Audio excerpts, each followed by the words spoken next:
RTV Televisión presenta Informativo de la Personería de Funza. Bienvenidos.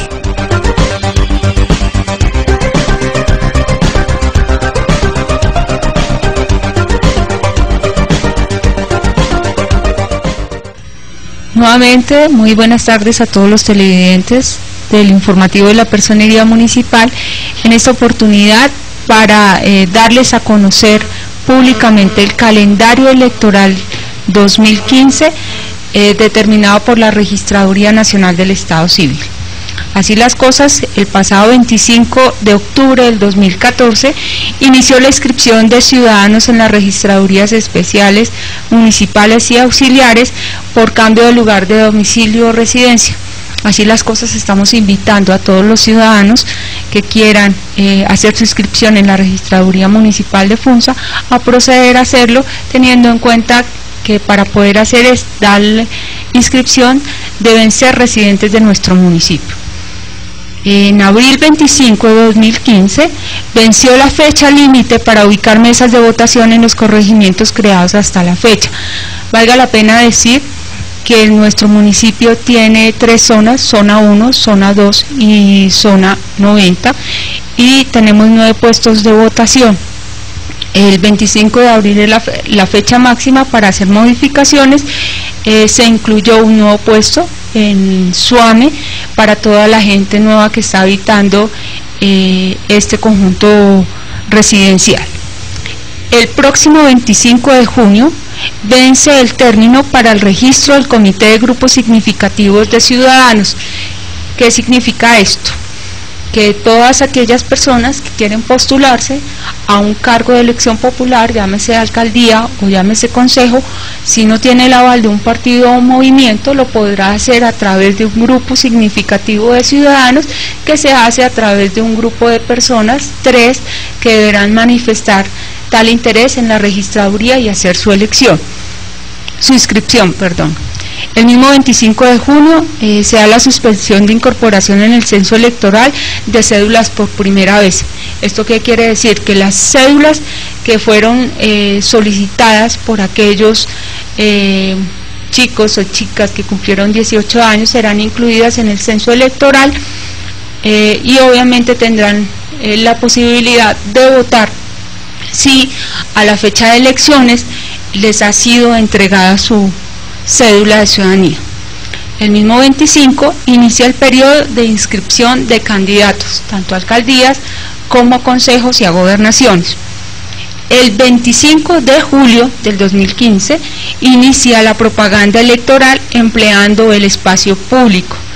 Se hace también la publicación del censo electoral y vence el plazo para que los comandantes de las Fuerzas Armadas remitan el listado de cédulas de los miembros de las distintas armas que se deben excluir del censo electoral. Recordemos que las Fuerzas Armadas no tienen el derecho a votar en estas elecciones, como en ninguna de las anteriores lo han hecho por norma.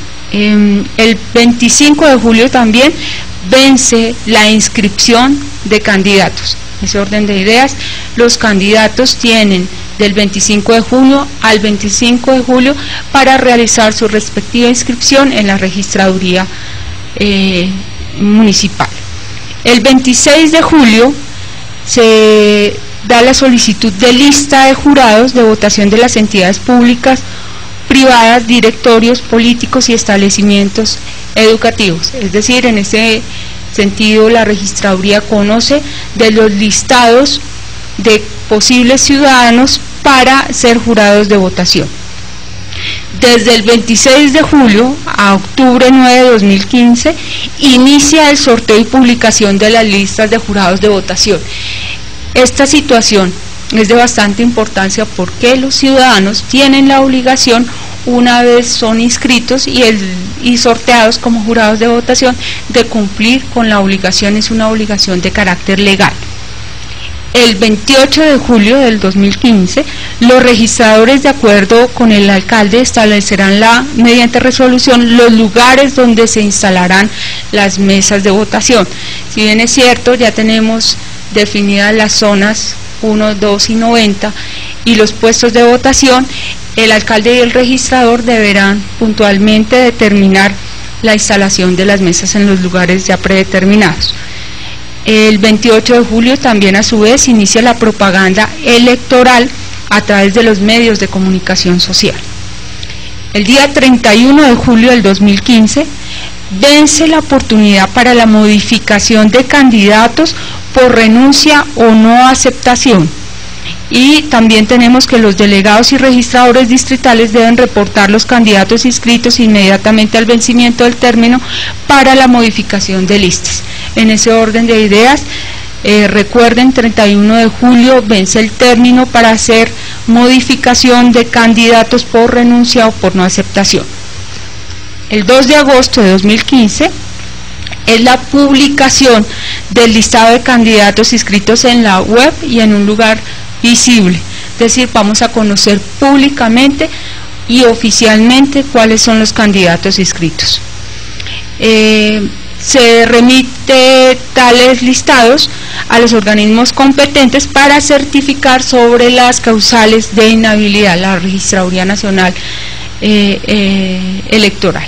Entonces conoceremos también en esa publicación que se haga la información sobre los posibles candidatos inhabilitados. El 25 de agosto del año 2015 se dará el cierre a la inscripción de cédulas. Invitamos a todos los ciudadanos a hacer su inscripción y no dejar para último día. Recuerden, el horario de la registraduría es hasta las 4 de la tarde, excepto porque haya una modificación en el horario que permita hacer inscripciones con posterioridad de esa hora. No deje para lo último, inscriba su cédula dentro de la oportunidad legal. El 25 de agosto inician los espacios gratuitos en los medios de comunicación social que hacen uso del espectro electromagnético para los partidos y movimientos políticos, las organizaciones sociales y los grupos significativos de ciudadanos y promotores de voto en blanco que hayan inscrito candidatos de acuerdo con la asignación del Consejo Nacional Electoral. El 10 de septiembre de 2015 se da la conformación de listas de los delegados del Consejo Nacional Electoral. El 25 de septiembre se dará la revocatoria de la inscripción por causas constitucionales o legales, inhabilidad sobreviviente o evidencia con posterior a la inscripción. Es decir, en esa fecha tendremos la certeza de qué candidatos les fue revocada su inscripción por configurarse algún tipo de inhabilidad. Se dará también el cierre y la producción definitiva del censo electoral. Recuerden que como hemos estado en un proceso de inscripción de cédulas, solamente hasta esta fecha conoceremos puntualmente el censo electoral para la elección del 25 de octubre. El 1 de octubre se hará la selección de los delegados del Consejo Nacional Electoral. El 8 de octubre la designación de las comisiones escrutadores y claveros por los tribunales. Para quienes no conocen a qué corresponde, después del conteo de votos por parte de los jurados de la mesa, los votos son llevados al arca triclave y allí la comisión escrutadora procede a hacer el escrutinio de los votos que son enviados por parte de los jurados de votación al lugar. Por eso el 8 de octubre se tiene claridad sobre quiénes forman parte de esa comisión escrutadora y quiénes son claveros. Para los que no conocen, la actividad de los claveros constituye la actividad por medio de la cual ellos verifican, son 3 personas que verifican puntualmente la entrada de los votos al arca triclave y la salida de los votos para el escrutinio. El 9 de octubre es la fecha límite para la realización del sorteo y publicación de listas de jurado de votación. 9 de octubre, fecha límite. El 13 de octubre, dice, en caso de muerte o incapacidad física, podrán inscribirse nuevos candidatos. Quiere decir que si un candidato tuvo alguna dificultad o hubo un caso desafortunado de muerte, puede haber inscripción de nuevos candidatos. El 14 de octubre vence el término para postular los testigos electorales por el representante legal o por quien éste delegue, si se trata de partidos o movimientos con personería jurídica, o los inscritos si se trata de movimientos sociales o grupos significativos de ciudadanos. De igual manera, invito a los partidos, a los movimientos y a los grupos significativos de ciudadanos a que sean corresponsables y envíen las listas de postulación de los testigos electorales a efecto de que ellos puedan hacer la verificación frente a los jurados de votación en las diferentes mesas. El 17 de octubre vence el plazo para la autoridad electoral competente acredite los testigos mediante la resolución y expida las credenciales. Por eso es tan importante que los partidos y movimientos presenten la postulación de sus testigos para que con fecha 17 de octubre tengamos claridad puntual sobre quiénes son los testigos electorales mediante resolución y la acreditación. El 18 de octubre vence el plazo para el envío de la resolución que acreditó los testigos electorales a la Dirección de Gestión Electoral. El 23 de octubre se da la inmunidad de las comisiones escrutadoras y finalizan los espacios gratuitos en los medios de comunicación social que hacen uso del espectro electromagnético para los partidos y movimientos políticos, las organizaciones sociales y los grupos significativos de ciudadanos y promotores del voto en blanco que hayan inscrito candidatos de acuerdo con la asignación del Consejo Nacional Electoral. El 24 de octubre a las 6 de la tarde inicia la ley seca. Valga la pena señalar que el alcalde tiene la potestad de presentar el decreto que señala puntualmente también la iniciación de la ley seca, y si lo considera por razones de seguridad, muy seguramente llevará a cabo postular una fecha anterior. El 25 de octubre, como ya todos conocemos, es el día de elecciones. Los miembros de las comisiones escrutadoras deben asistir a la sede de escrutinio. Se inicia el escrutinio municipal. El 26 de octubre finaliza la ley seca y continúan los escrutinios municipales. El 27 de octubre inician los escrutinios departamentales. Este es el calendario electoral del año 2015 presentado por la Registraduría Nacional del Estado Civil. Hoy encantada aquí al lado de nuestros dos presidentes de Junta de Acción Comunal, el presidente de Asojuntas, Juan Carlos Vázquez, y nuestro presidente de Samarcanda, Marco Tulio Bernal. En el día de hoy hemos pensado en los televidentes frente a un tema que está de moda y que muy seguramente genera dudas, porque para muchos es desconocido el tema electoral en Colombia. Por eso la personería, a través de este programa, ha querido dar algún tipo de respuesta a algunas dudas o inquietudes que nos han planteado aquí los presidentes de Junta de Acción Comunal. Don Juan Carlos, muy buenas tardes. Doctora, muy buenas tardes. Marco Tulio, muy buenas tardes, presidente de Samarcanda. Muchas gracias a OTV Occidente por la invitación y para que nos aclaren aquí unas pocas de dudas que tenemos, pues, ya que se acerca este tema electoral, para que la comunidad esté enterada de todo lo que va a suceder y puede suceder en estas elecciones. Don Marcos. Buenas tardes, doctor alcalde personal municipal Juan Carlos Vázquez, presidente de Asojuntas. Gracias a la invitación de los amigos de OTV y todo su grupo de trabajo. Muy complacido de estar aquí y vamos a aclarar muchas dudas por el tema de la doctora Claudia en lo que se refiere al tema de elecciones. Bueno, pues a continuación nuestro presidente de Asojuntas tiene algunas dudas que trataremos de dilucidar a lo largo de este programa. Sí, doctora, tengo aquí 4 o 5 preguntitas que son de bastante importancia para que su merced nos las aclare. Me gustaría primero que todo saber cuál es la labor de la personería en las elecciones que se aproximan. Bueno, pues la verdad es que la personería municipal se convierte en un ente de control, y dentro de esa labor de control nosotros hacemos diferentes tipos de verificación. Hacemos verificación de las plantas de personal de la alcaldía municipal, la nómina, por cuanto están restringidas los procesos para surtir nuevos cargos durante el periodo de garantías electorales. También verificamos los convenios interadministrativos que realiza la administración, toda vez que también el tema de garantías electorales restringe la posibilidad de hacer convenios administrativos. Hacemos parte de la Comisión de Seguimiento de Garantías Electorales.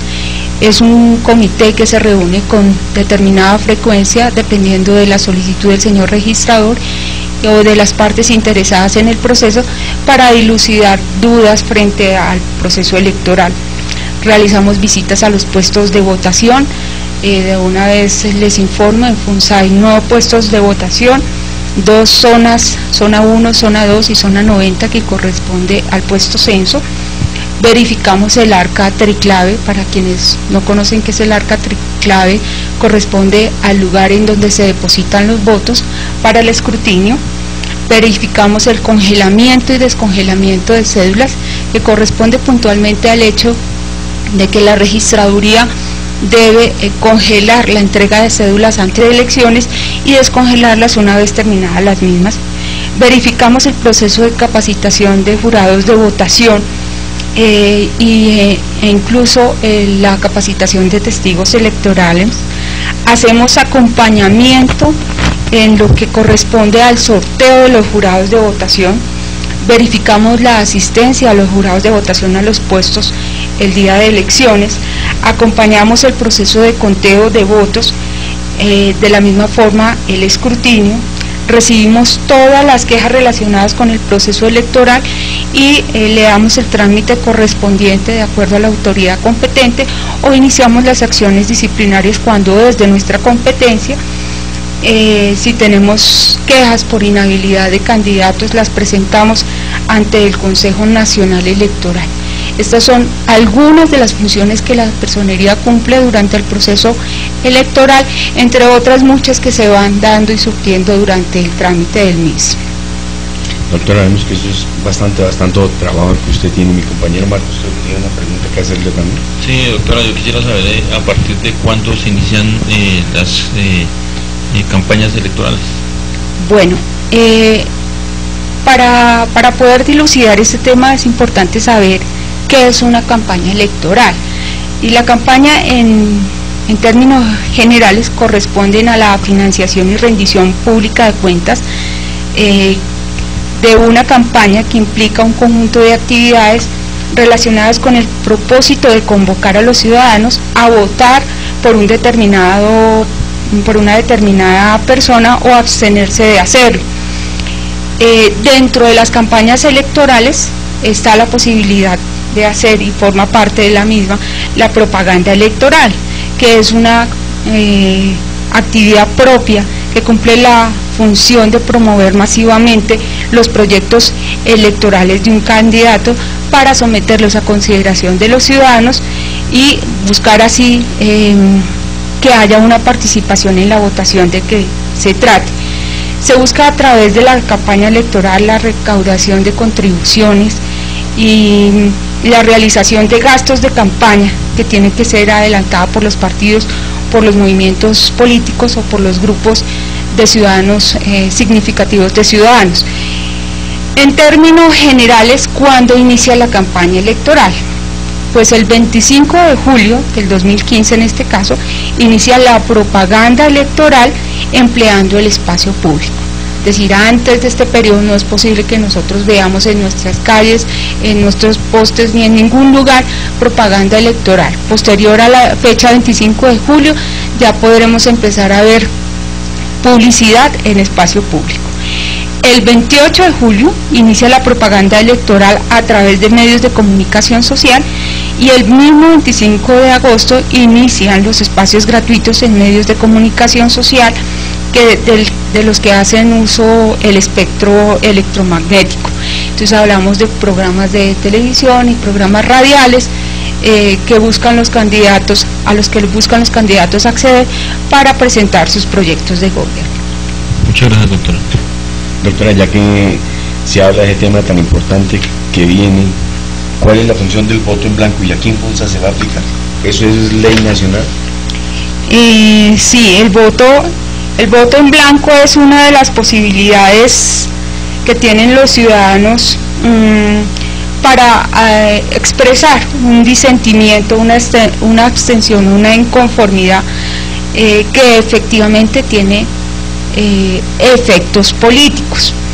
¿Se va a aplicar? Sí, claro que se aplica en Funza, se aplican en toda la nación, porque constituye la expresión del disenso, es decir, quien no está de acuerdo con los candidatos que se están presentando tiene la posibilidad de votar en blanco, y es promover de alguna manera la libertad del elector cuando no está de acuerdo con los candidatos que se presentan a los diferentes cargos que se pretenden postular.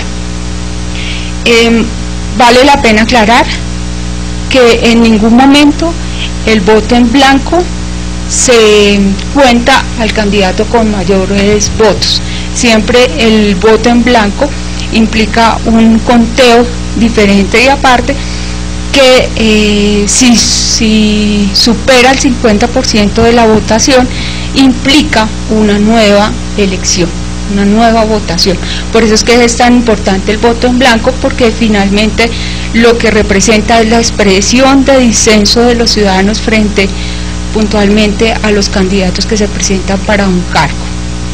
Pero posteriormente el candidato que no salga elegido, si gana el voto en blanco, no puede volverse a postular.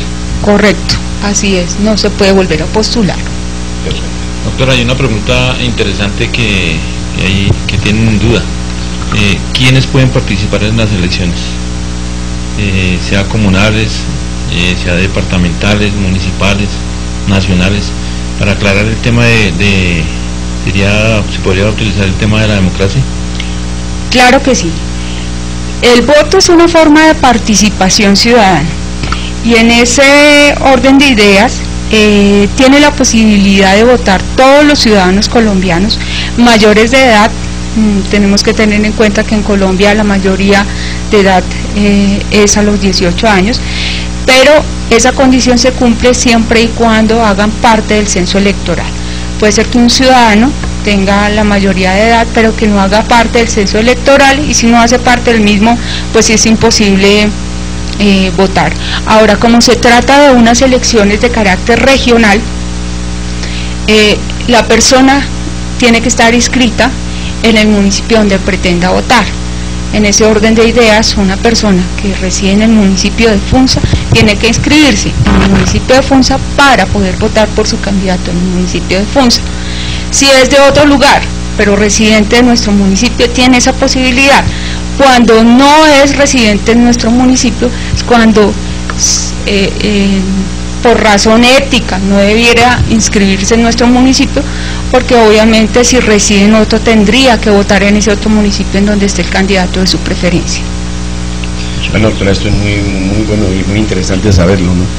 Yo que esto es otra pregunta que me está rondando a mí: ¿cuál es la norma que más están infringiendo los candidatos?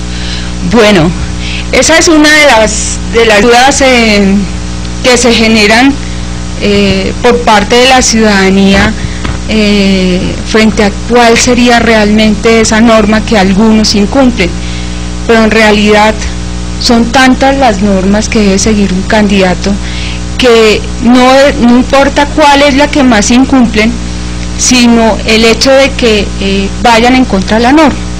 Por ejemplo, en pasadas elecciones, y por razón de que la suscrita está repitiendo personería, una de las quejas más continuas fue el tema de la propaganda electoral. Entonces, la ubicación de vallas, de pendones, de afiches en sectores en donde definitivamente no está permitido colocar propaganda electoral. Por ejemplo, no está permitido colocar propaganda electoral en los postes de la luz. Sin embargo, es una costumbre que todos los candidatos, no propiamente uno, todos los candidatos, todos los partidos o movimientos utilizan como una forma de hacer publicidad o propaganda. Normalmente se constituye en uno de los elementos más fuertes de violación, el tema de no cumplir con la normatividad sobre propaganda electoral. Pero existen otras muchas, como por ejemplo el régimen de inhabilidades de los candidatos, solamente que estos definitivamente sucede en una oportunidad, ¿sí? se da la causal del régimen de inhabilidad y simplemente se retira el candidato por estar inhabilitado y superada la situación. En cambio, el tema de propaganda electoral es un tema reiterativo por parte de los movimientos o de los partidos. Otra pregunta interesante: ¿cómo yo puedo ser candidato a una corporación?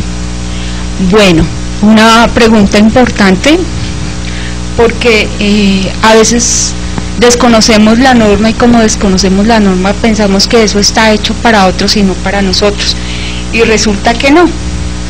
Para ser candidato a una corporación, en este caso por ejemplo el Consejo Municipal de Funza, ¿qué se requiere? Primero, ser ciudadano en ejercicio.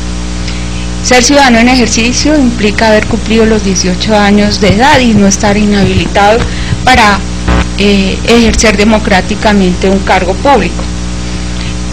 Haber nacido o ser residente en el respectivo municipio donde se postula como candidato. Esta residencia debe ser con 6 meses de antelación a la fecha en la que se pretende inscribir, o en un periodo mínimo de 3 años consecutivos en cualquier época. Es decir, esas son las condiciones mínimas que una persona debe cumplir. Sin embargo, hay una parte importante que tal vez algunos no entiendan o desconozcan, y es que para poderse postular como candidato debe contar con el aval de un partido, de un movimiento político con personería jurídica, o con el respaldo de un grupo significativo de ciudadanos para ser elegido al cargo público. ¿Qué significa esto? Que cuando yo no cuento con el aval de un partido o de un movimiento, puedo buscar que un grupo de ciudadanos, un número de 3 como mínimo, postulen mi candidatura y hagan la inscripción para que, recogiendo firmas que corresponden al 20% del censo electoral, pueda participar como candidato en este proceso electoral. El aval normalmente es otorgado por el representante legal del partido o movimiento, o por quien éste delegue de manera expresa. Se deberá informar a qué cargo o qué corporación se busca la candidatura, la identificación de la persona avalada, el periodo constitucional que cubre y la relación de los integrantes dentro de la lista de acuerdo al número de curules a proveer. De esta manera cualquier ciudadano tiene acceso a la posibilidad de ser candidato para el Consejo Municipal en el grado de corporación. Muchas gracias, doctora. Doctora, otra pregunta que me asalta a mí: ¿los presos pueden votar? Uy, qué pregunta tan interesante, don Juan Carlos. Esta es una de las preguntas más, tal vez que para muchas personas en algún momento les surge la duda, pero tal vez que nadie sabe ni conoce.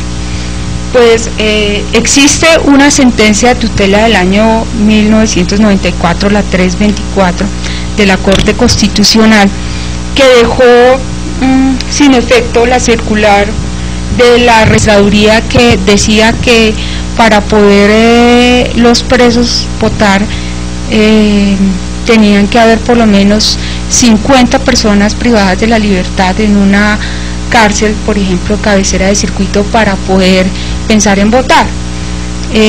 Obviamente que una persona privada de la libertad vote implica varias condiciones. Primera, que no esté inhabilitado para hacerlo, es decir, que la persona no haya perdido la facultad de votar, que no está inhabilitado en sus derechos políticos. Cuando una persona no está inhabilitada en sus derechos políticos, cuando efectivamente no ha sido juzgado y sentenciado, ¿sí?, condenado y privado de esos derechos políticos. En ese orden de ideas, ¿qué presos tienen derecho a votar? Aquellos que están privados de la libertad porque se les está siguiendo un juicio, pero que no han sido condenados, y todo porque finalmente se presume la inocencia de las personas. En ese orden de ideas, las personas privadas de la libertad tienen derecho a votar, siempre y cuando también cumplan unos requisitos, entre otros el hecho de que no esté inhabilitado, pero también estar inscrito en el censo. Si no está inscrito en el censo del municipio donde es residente, pues no tiene objetivo el hecho de que pueda votar, porque pues no va a votar dentro del lugar de su residencia en donde efectivamente va a participar democráticamente del voto. Pero dadas las cosas, hoy restringir el derecho a las personas privadas de la libertad que están siendo sindicadas por un delito es vulnerarles el derecho a la participación. Así las cosas, las personas privadas de la libertad sí pueden votar. ¿Qué tema tan bueno? Doctora, hay muchas personas que tienen duda frente al tema de dónde pueden ellos ubicarse el sitio de votación. Ah, correcto, sitio de votación, puesto y sitio de votación. Bueno, hay una fórmula muy fácil, que es entrar a la Registraduría Nacional, a la página de internet, que es www.registraduría.gov.co. Llena un espacio que corresponde al número de la cédula e inmediatamente el sistema le indica la zona, el puesto y la mesa en la cual le corresponde votar.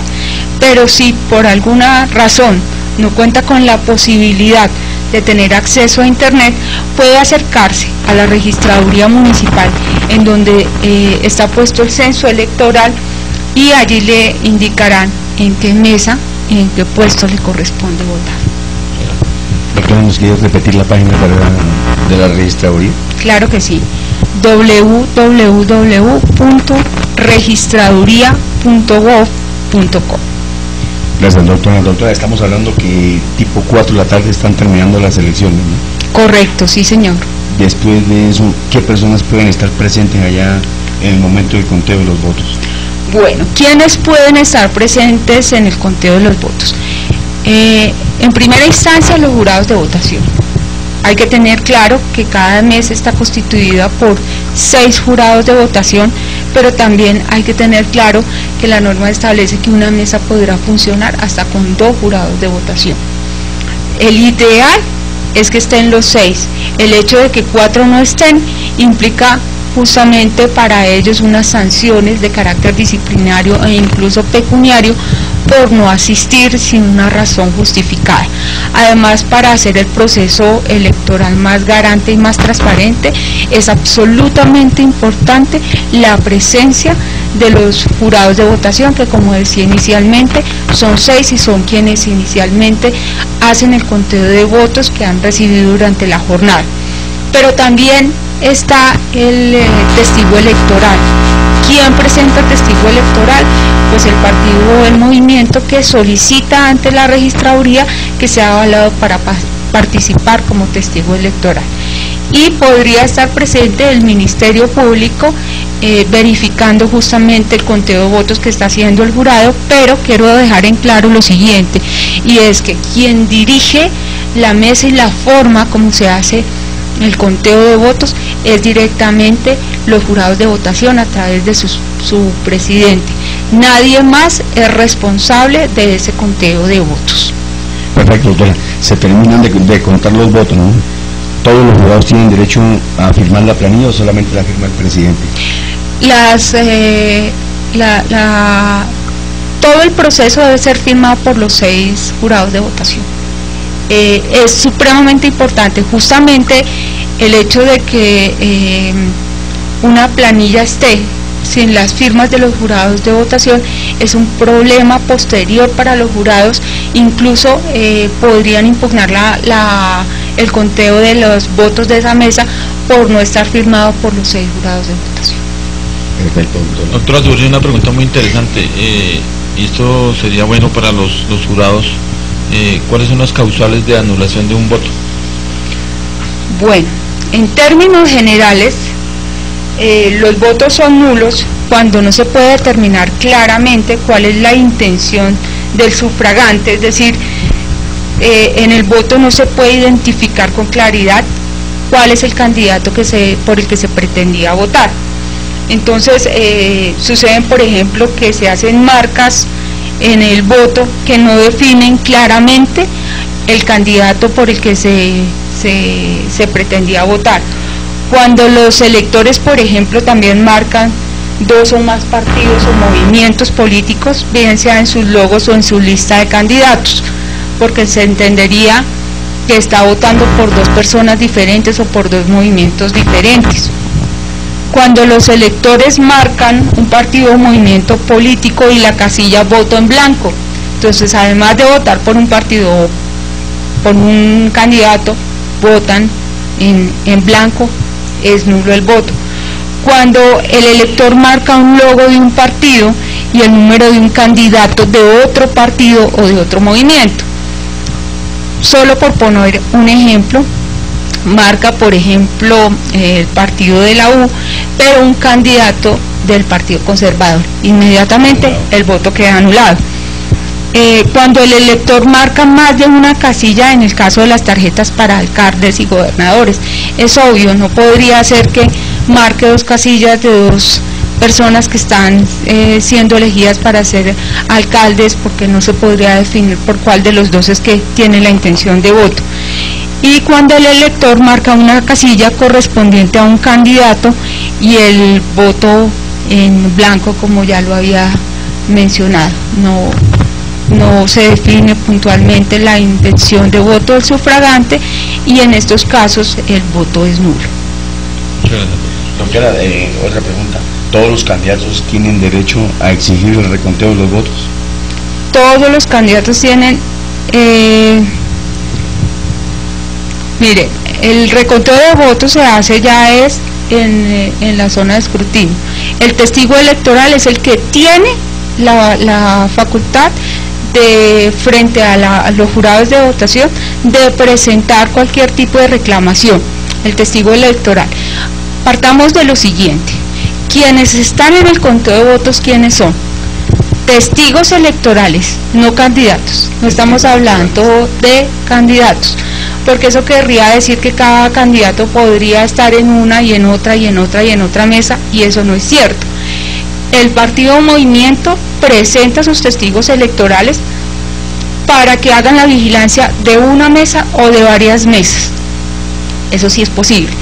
Y es el testigo electoral quien hace reclamaciones ante los jurados de votación, y son los jurados de votación quienes deciden si hacen un reconteo o no lo hacen, ¿sí?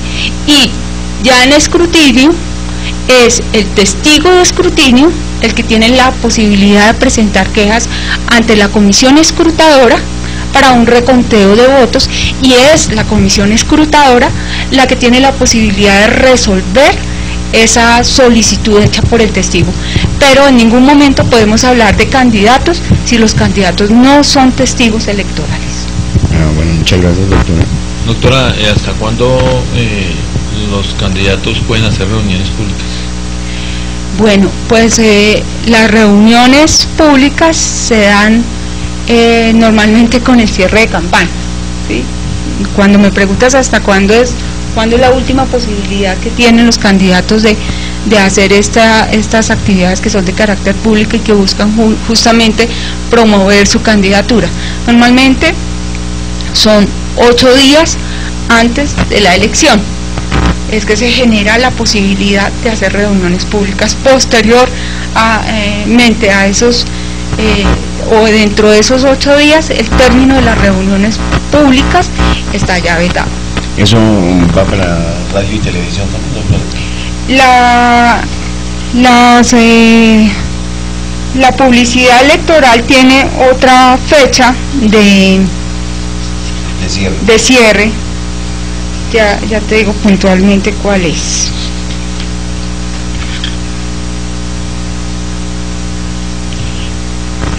Octubre 23 de 2015 finalizan los espacios gratuitos en los medios de comunicación social que hacen uso del espectro electromagnético para los partidos y movimientos políticos, las organizaciones sociales y grupos significativos de ciudadanos y promotores de voto en blanco que hayan inscrito candidatos de acuerdo con la asignación de la Comisión Nacional Electoral.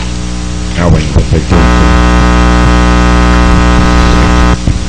Pues bueno, quedan aclarar muchas dudas ahí. Marcos, ¿tiene otra pregunta? Sí, doctora, ¿hasta cuándo, cuánta cantidad de vallas y pasacalles tiene derecho cada candidato? Bueno, una pregunta muy importante porque todos están en la expectativa de cuántas vallas podemos colocar en el municipio, de cuántos pendones y el lugar. Les voy a leer el artículo 37 de la ley 1475 de 2011 que establece puntualmente cómo es este proceso. Dice número máximo de cuñas, avisos y vallas. El Consejo Nacional Electoral señalará el número y duración de emisiones en radio y televisión, el número y tamaño de avisos en publicaciones escritas y de vallas que puedan tener en cada campaña los partidos, movimientos y grupos significativos de ciudadanos que hayan inscrito candidatos. En ese orden de ideas, a la fecha no hemos conocido por parte de la Comisión del Consejo Nacional Electoral la resolución que establezca el número total de vallas, que normalmente obedece al número de candidatos inscritos para los diferentes cargos, el de alcalde y el de concejales.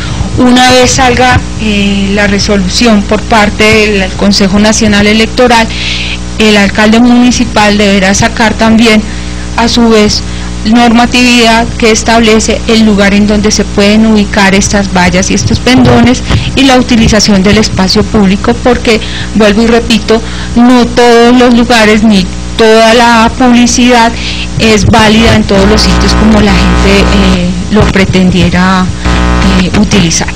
Doctora, qué bueno sería también que cada candidato cuando terminaran las elecciones también, así como colocó las vallas o los pasacalles, los bajara también, ¿no?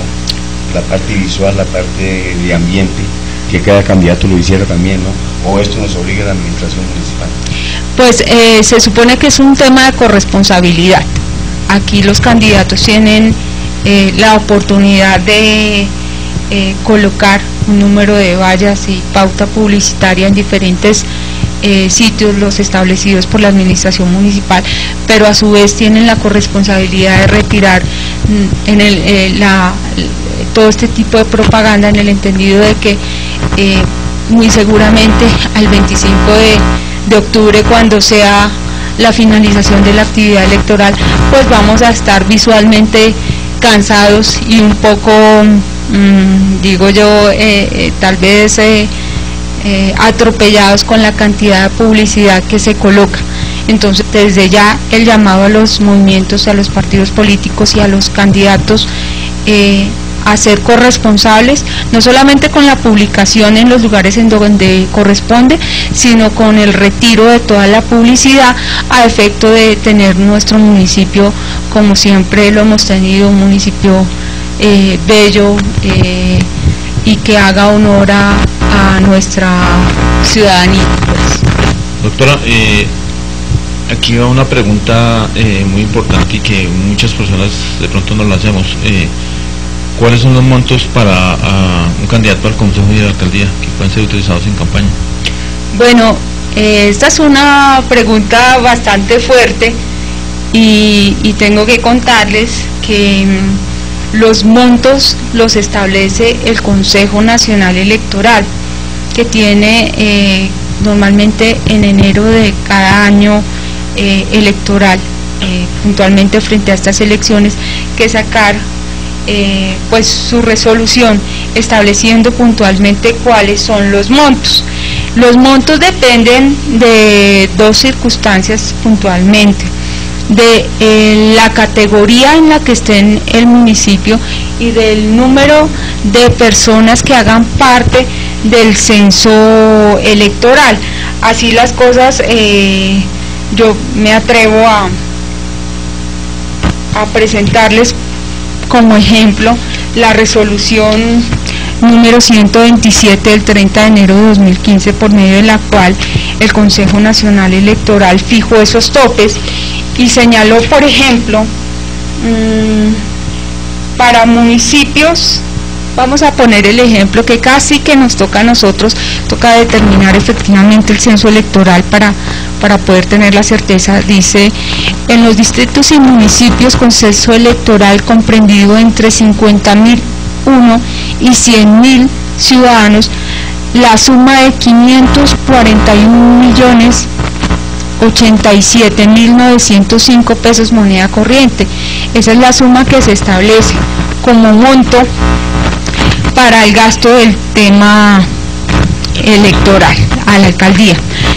Pero cuando hablamos ya del tema de consejo, tengo que remitirme al artículo 24 de la ley 1475 de 2011, que determina lo siguiente: límites al monto de gastos. Los límites de gastos de las campañas electorales a los distintos cargos y corporaciones de elección popular serán fijados por el Consejo Nacional Electoral en el mes de enero de cada año, teniendo en cuenta los costos reales de las campañas, el correspondiente censo electoral y la apropiación presupuestal para la financiación estatal de las mismas.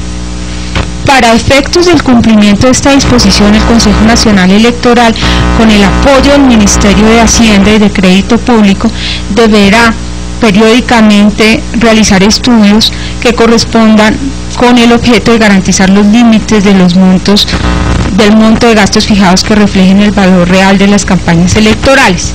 Y aquí viene la parte más importante y que responde a tu duda. El monto máximo de gastos se fijará por cada candidato a cargo uninominal o por lista de candidatos a corporaciones de elección popular. En el caso de las listas con voto preferente, el monto máximo de gastos por cada uno de los integrantes de la lista será el resultado de dividir el monto máximo de gastos de la lista por el número de candidatos inscritos. El Consejo Electoral señalará adicionalmente el monto máximo que cada partido o movimiento con personería jurídica puede invertir en la campaña electoral institucional a favor de sus candidatos o listas. En ese orden de ideas, como a la fecha todavía no se ha surtido el proceso de inscripción de los candidatos a corporación, en este caso Consejo Municipal, pues no tenemos la certeza de cuál va a ser el monto que determine el Consejo Nacional Electoral para justamente los candidatos a Consejo Municipal. Doctora, muchas gracias. Doctora, volviendo al tema de los jurados de votación, ¿a ellos quién los eligen? Bueno, los jurados de votación, voy a responder dos preguntas en una. La primera, ¿quiénes son los jurados de votación? Entonces, tengo que decir inicialmente que los jurados de votación son ciudadanos colombianos en representación de la sociedad civil y corresponden normalmente a empleados de entidades públicas, a empleados de entidades de carácter privado, a profesores de establecimientos educativos. Es lo que normalmente sucede. Ese es el número de las personas que normalmente son llamadas a ser jurados de votación. ¿Y cómo se eligen? Resulta que la Registraduría Nacional del Estado Civil tiene un software y este software permite hacer un sorteo electrónico de los jurados. Esa, por ejemplo, es otra labor que hacen las personerías. Acompañamos la elección de los jurados de votación. Este software se nutre con la lista de los ciudadanos que remiten las empresas privadas, las empresas públicas, los establecimientos educativos y los partidos y movimientos.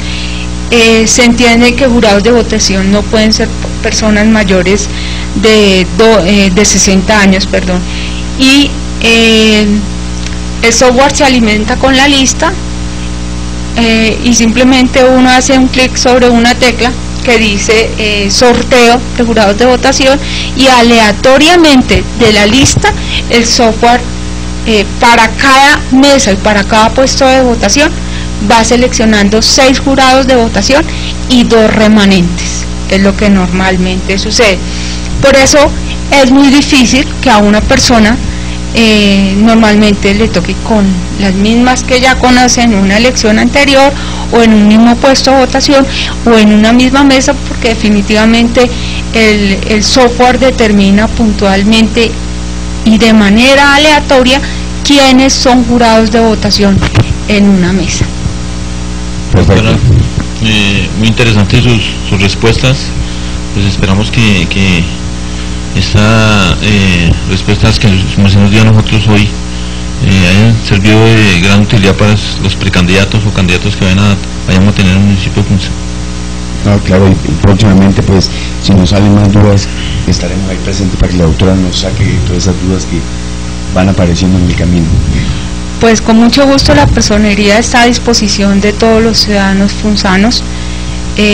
Agradezco en especial a tener aquí al presidente de Asojuntas, a don Juan Carlos Vázquez, y al presidente de Samarcanda, don Marco Tulio Bernal, y esperamos efectivamente que si los ciudadanos de nuestro municipio tienen más dudas sobre este proceso electoral y quieren conocer más detalladamente sobre el proceso, nos escriban, nos llamen, nos informen, o se acerquen a la personería municipal presentando sus dudas frente al proceso para poder dar respuesta clara y legal frente a las inquietudes que tenemos. Para nosotros es una oportunidad de dirigirnos a la población funzana, de aclarar dudas, de estar en un contexto democrático, de participar de unas elecciones que esperamos sean transparentes y de ejercer un derecho que tenemos todos, como es el derecho al voto. Les agradezco y les invito a la próxima emisión del informe de la personería municipal.